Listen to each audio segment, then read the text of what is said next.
Hello class 8।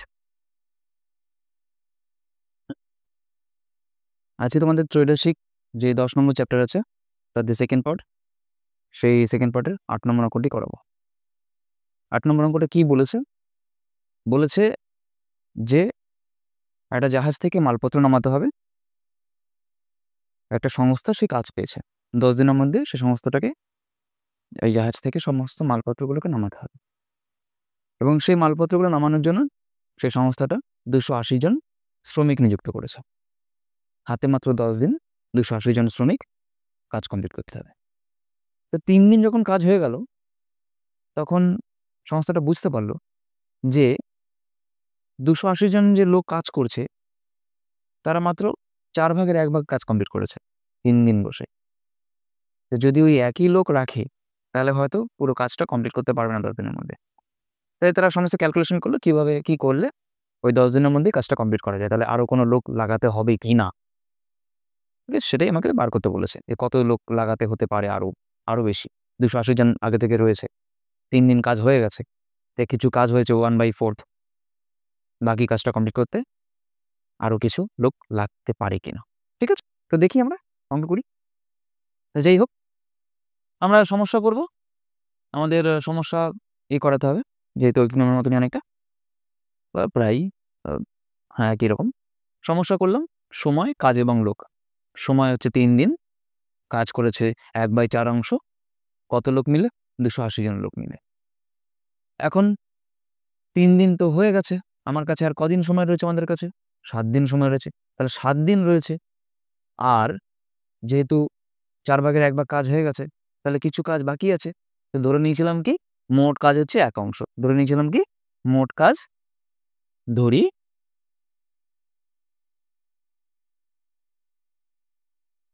মোট হচ্ছে কি 1 অংশ।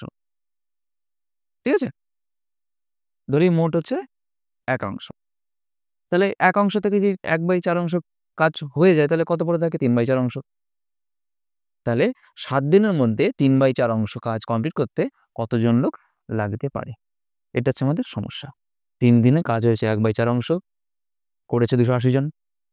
7 দিন আছে, 7 দিনের মধ্যে 3/4 অংশ কাজ করতে কতজন লোক লাগবে? এটা হচ্ছে সমস্যা।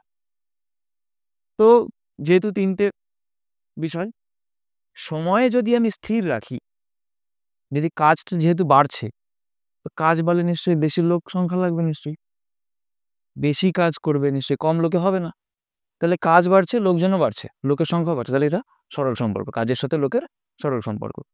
যদি কাজটা আমি সমান রাখি, মানে স্থির রাখি, দেখো দিন যখন যে কাজটা 3 দিনে 280 জন লোক করতে পারে, সেই কাজটা 7 দিনে করবে, নিশ্চয়ই কম লোক লাগবে।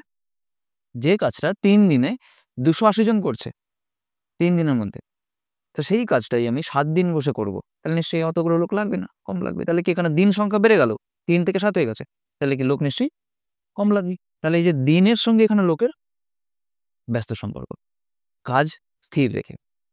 আবার বলছি, যদি সময় স্থির রাখি তাহলে কাজ এবং লোকের সাথে সরল সম্পর্ক। কেন? কাজ বাড়ছে তাহলে লোকও বেশি লাগবে। কাজ স্থির রেখে যদি দিন সংখ্যা বেড়ে যায় তাহলে লোক নিশ্চয়ই কম লাগবে।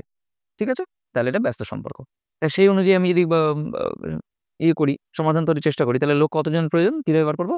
এটা কি, যেহেতু লোক আমাকে বার করতে হবে তাই সেটার সংখ্যাটাকে আমি প্রথমে নিয়েছি। তারপরে কি আছে?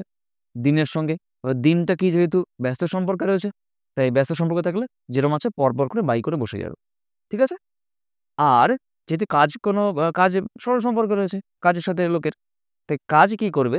নিচেরটা ওপরে চলে যাবে, উপরটা নিচে আসবে বাই করে। সেভাবে করেছে। এটা শর্টকাট নিয়মের মধ্যে বলা যায়, মাথায় সেভাবে রাখবে। যে কি বিপরীত সরল সম্পর্ক হলে উল্টায়, ব্যস্ত সম্পর্ক থাকলে যেরকম আসে পরপর করে বাই করে বসে যায়। ঠিক আছে? এটা সমাধানের ক্ষেত্রে। যাই হোক, যেভাবে বসালাম, ক্লিয়ার হয়েছে? বসালাম। বসানোর পরে তারপর ক্যালকুলেশন করতে হবে। এবার যেহেতু দেখো 3/4 বাই 1/4 আছে। তার মানে এটা কি? বাই মানে হচ্ছে ভাগ বোঝাচ্ছে। তাহলে সেই অনুযায়ী যদি আমি করি, সব বসে যায়। 3/4 ভাগ 1/4। এবার ভগ্নাংশ তো ভাগ হয় না। তাহলে কি সমান সমান আমার কি করতে হবে? 3/7 গুণ 3/4, এই ভাগটাকে মানে গুণ করে নিয়ে এসে পরের সংখ্যাটাকে উল্টে দিতে হবে। এটা আমরা করি ছোটবেলায়, তাই তো? ভগ্নাংশের ভাগ হয় না। কী করতে হয়? গুনছে নিয়ে এসে পরের সংখ্যাটাকে উল্টে দিতে হয়। সেভাবে করলাম। এবার কিছু নেই, মানে ১ আছে, এবার কাটাকাটি যদি যায়, এই যেমন ৪, ৪ কেটে গেল। ঠিক আছে? ৭ আর ৩ তো কাটাকাটি যায় না? কিন্তু ৭ এর সঙ্গে দেখো এটার কাটাকাটি যায়।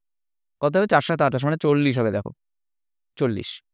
আর কিছু নেই, নিচে কাটাকাটি যাচ্ছে না, তা কি পড়ে রয়েছে? ৪০ পড়ে রয়েছে, ৩ পড়ে রয়েছে, এই ৩ পড়ে রয়েছে। আর কিছু আছে পড়ে? আর কিছু নেই পড়ে। তাহলে গুণফলটা কত হবে? নিচে ১ থাকলে কি না থাকলে কি গুণফলটা কত হবে? ৩৬০। কিভাবে? ৩ ৪ 12, ৩ বারং ৩৬ আর শূন্যটা বসে গেল। ঠিক আছে? ৩৬০ জন। মানে কি ৭ দিন বসে ৩/৪ অংশ কাজটা করতে লোক লাগবে হচ্ছে ৩৬০ জন। ঠিক আছে? এবার প্রশ্ন চেয়েছে কি যে আরো কিছু লোক লাগাতে হবে কিনা? স্বাভাবিক। আগে তো লোক ছিল আগের থেকেই ২৮০ জন। কিন্তু বাদবাকি কাজটা ৭ দিনের মধ্যে কমপ্লিট করতে লাগবে হচ্ছে কি ৩৬০ জন। তাহলে আরো মোট কত লোক লাগবে? ২৮০ জন যেহেতু আগে থেকে ছিল। কিন্তু ওই কাজটা কমপ্লিট করতে লাগবে ৩৬০ জন। কমপ্লিট করতে লাগবে ৩৬০ জন।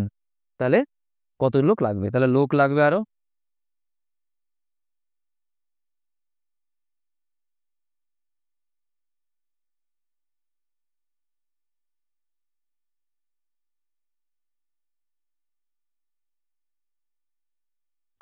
লাগবে, মানে আরো লোক লাগবে। কারণ ২৮০ জন আগে থেকে ছিল। ৩৬০ জন লাগার কথা। যদি ৩৬০ জন হয় তবে এই ৭ দিনের মধ্যে বাকি কাজটাও কমপ্লিট করতে পারবে। তাহলে যেহেতু ২৮০ জন আগে থেকে ছিল, আরো লোক লাগবে হচ্ছে ৮০ জন। এই হচ্ছে অ্যান্সার। আমাকে এটাই বার করতে বলেছে যে কতজন লোক আরো লাগবে। ৮০ জন লোক লাগবে। ঠিক আছে? বোঝার চেষ্টা করো। সমস্যা কিভাবে করলাম? মোট ধরে নিয়েছিলাম ১ অংশ। দিন যেহেতু ৩ দিন হয়ে গেছে। বোঝো। তারপরে কি সরল সম্পর্ক, ব্যস্ত সম্পর্ক কিভাবে এসছে, ক্যালকুলেশন কিভাবে করলাম। ঠিক আছে? এভাবে করে অঙ্কটা কমপ্লিট হবে। বুঝতে পারলে? চলো বুঝে নিতে একটু বোঝার চেষ্টা করো।